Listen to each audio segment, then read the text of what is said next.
I like Canada, and not just because I've lived there. It's an interesting place, kinda similar to its southern neighbour, but also very different from it. One of the lesser known quirks of this country has to do with its automotive industry. These days, the Canadian car industry is closely linked to the American car industry. Some well-known models from the Ford Motor Company were exclusively manufactured in the northern neighbour. But if we go back in time, we find some big differences.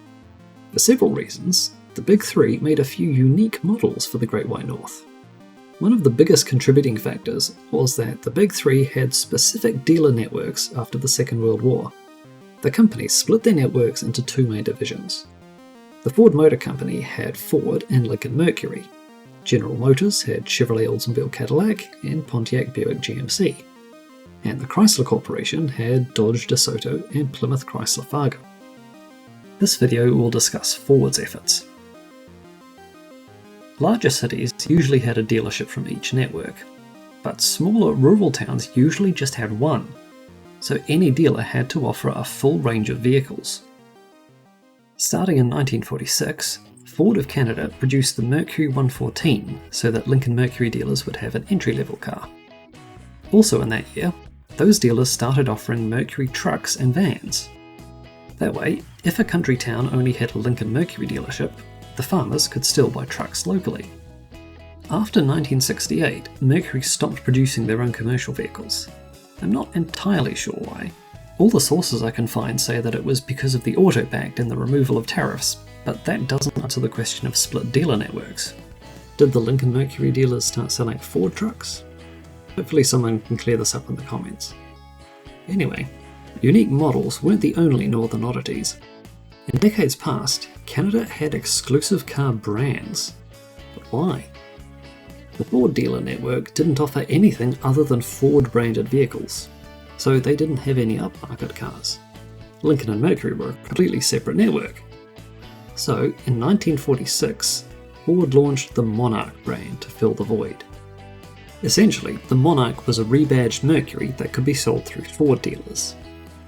In 1952, the Monarch range entered a new generation, and the top model now had a name, Monterey, although that name only lasted a year or two. In 1953 and 54, Monarch actually outsold Mercury, which is a fun fact. Also, new model names were introduced, Custom in 53, Lucerne in 54. In 1955, a new generation arrived, since this was the height of the planned obsolescence era.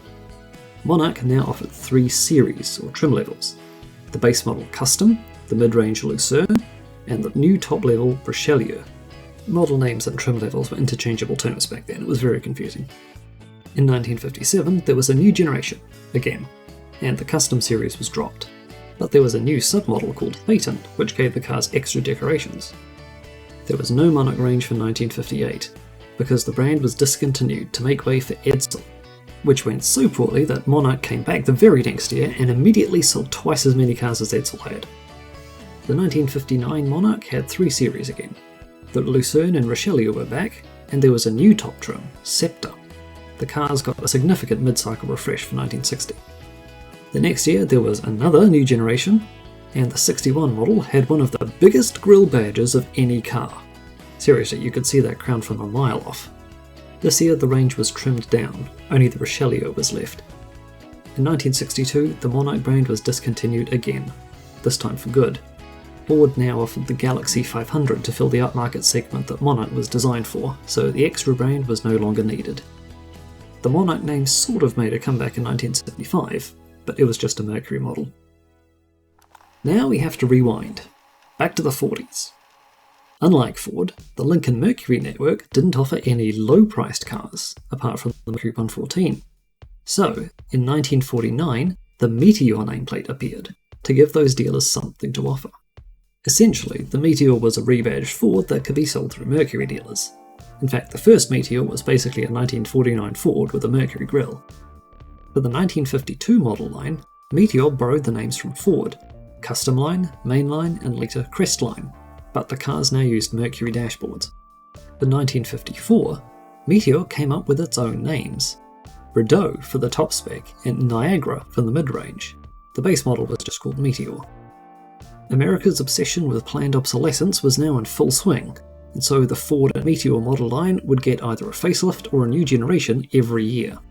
Accordingly, the lineup got a new generation for 1955 and a mid-cycle refresh in 1956. Of course, 1957 saw a new generation. Also, for 2 years, Meteor sold the Ranchero under its own branding. It's incredibly rare though. Only 300 were made in 57 and just 90 in 58. Speaking of 1958, the mid-cycle refresh for that year was so significant that the car might as well have been all new. There was another substantial facelift for 1959 with a new top model, the Monarch. But for some reason, just in this year, the Monarch also had Rideau 500 badging on the back. An interesting little factoid is that the Australian-built Ford mainline and custom line models kept the 1955 body until 1958 and used Meteor grills in later years. When the new Fairlane arrived in 1959, it again had a Meteor grille, and it stayed in production for another 2 years. Meanwhile, the Canadian Meteor got a new generation for 1960, and the Niagara name was dropped. The car got another facelift in 1961, with a really cool rear design. Also, for 1 year only, the Lincoln Mercury Meteor network offered the 1960 Frontenac. Not a Meteor Frontenac, not a Mercury Frontenac, just a Frontenac. It was basically a rebadged Falcon, but it did pretty well, becoming the second best-selling compact car in Canada.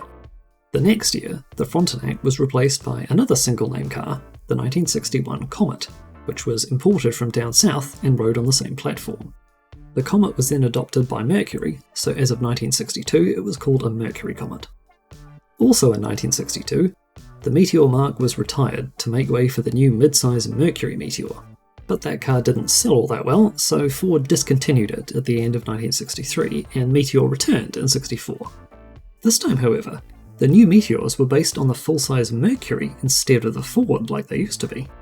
The 1964 Meteor replaced the Mercury Monterey and was almost identical to it, but the interior came from Ford. The new Meteor also sold more units than the Mercury was based on. In 1965, the car got a new generation, and the old series names returned: Montcalm, Rideau 500, Rideau. In 66, the Montcalm got a submodel, the S33, and the next year another top model appeared, the Montego.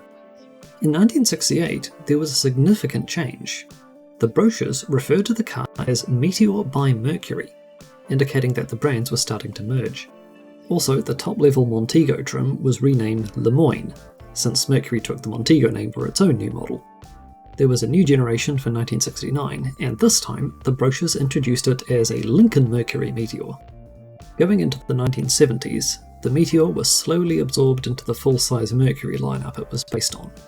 Starting in 1970, the Meteor was officially referred to as the Mercury Meteor, and it gradually adopted Mercury badges.